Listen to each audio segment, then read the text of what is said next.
جھاڑو دینے والا باورچی نہیں بنے گا، ڈرائیور وہ جھاڑو نہیں دے گا، کیونکہ جس کام کی آپ پگار دیتے ہیں وہ اس کام کو کرتا ہے اور پگار لیتا ہے۔ ہم نوکر نہیں ہیں، ہم ملازم نہیں ہیں، ہم غلام ہیں اپنے اللہ کے۔ کیا مطلب؟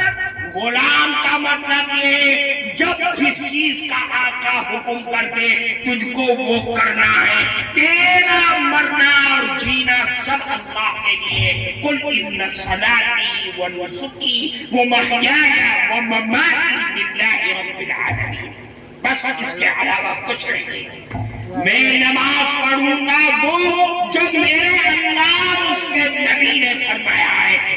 فجر کی 2 رکعت پڑھنی ہے، 4 نہیں پڑھوں گا۔ اگر میں نے 4 فرض پڑھ لی فجر کی، اس کا مطلب یہ ہے کہ تو نے اپنے آقا کی بات کو ٹھکرا دیا، تو سچا غلام نہیں ہے، تیری عبادت کی کوئی حیثیت نہیں۔ پھر فرمایا کہ دیکھ تیسرا ستون ہے، تیرے عقائد بھی اچھے ہو گئے، تیری عبادات بھی اچھی ہو گئی، اب نمبر آتا ہے اخلاق کا۔ اخلاق یہ بنیادی چیز ہے، ہم اس کو نہیں سمجھتے۔ میرے بھائی، جس اسلام مذہب اسلام کو ہم مانتے ہیں، اس مذہب اسلام کی بنیادی طاقت، سب سے بڑا اور سب سے بڑی طاقت جو ہے، ہتھیار سب سے بڑا وہ اخلاق ہے۔ اخلاق کے علاوہ کوئی ہتھیار نہیں۔ ایسا ہتھیار ہے کہ جس اخلاق کو لے کر صحابہ مکہ مکرمہ سے نکلے مدینے میں پہنچ گئے، اور مدینے سے نکلے جزیرۃ العرب میں پھیل گئے، اور جزیرۃ العرب سے نکلے ساری دنیا میں پھیل گئے۔ اخلاقی کا ہتھیار تھا ان کے پاس۔ دنیا کا پاگل ہے وہ کہتی ہے کہ تلوار سے پھیلا ہے، دنیا نہ سمجھے جاہل انپڑھ ایک گوار ہے۔ اسلام جو دنیا میں پھیلا ہے وہ اخلاق سے پھیلا ہے۔ اور دیکھو اخلاق کی طاقت دیکھو، دنیا میں انقلاب آتے ہیں، ہر زمانے میں انقلاب آتے ہیں، چین، جاپان، امریکہ، برطانیہ، اور اب انقلاب آ رہا ہے فلسطین کے اندر۔ آپ تاریخ کو اٹھا کر دیکھو، اس انقلاب میں دنیا کے آلات حرب اور آلات ضرب کا استعمال کیا گیا۔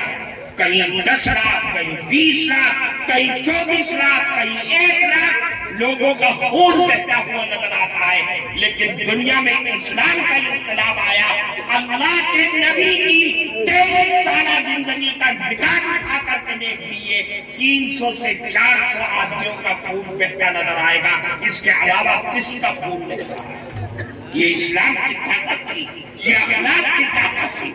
اللہ کے نبی نے فرمایا اخلاق والا آدمی بنو۔ کیوں؟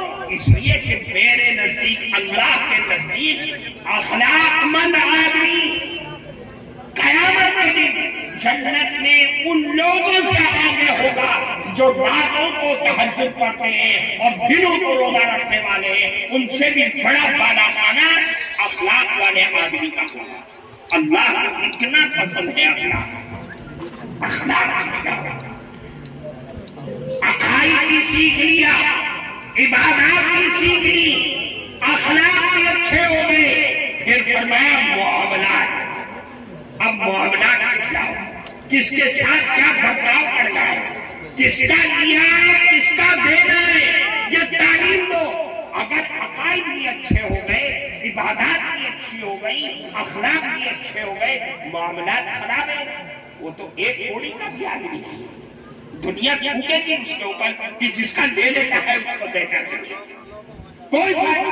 اتنی بڑی داڑھی ہے، اتنا لمبا کرتا ہے، ارے میرا مال دبائے ہوئے بیٹھا ہوا ہے، اس کی تو کوئی حیثیت ہی نہیں ہے۔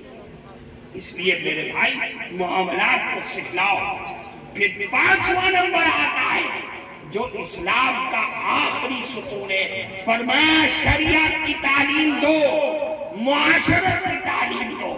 اس کو بتلاؤ کہ تیری ماں، تیری بہنیں، تیرے چچا، تیرے خاندان کے لوگ، اور سب سے زیادہ جو تیرے کاندھوں پر جس کا احسان ہے وہ ماں اور باپ، ان کے ساتھ کیسا سلوک کرنا ہے۔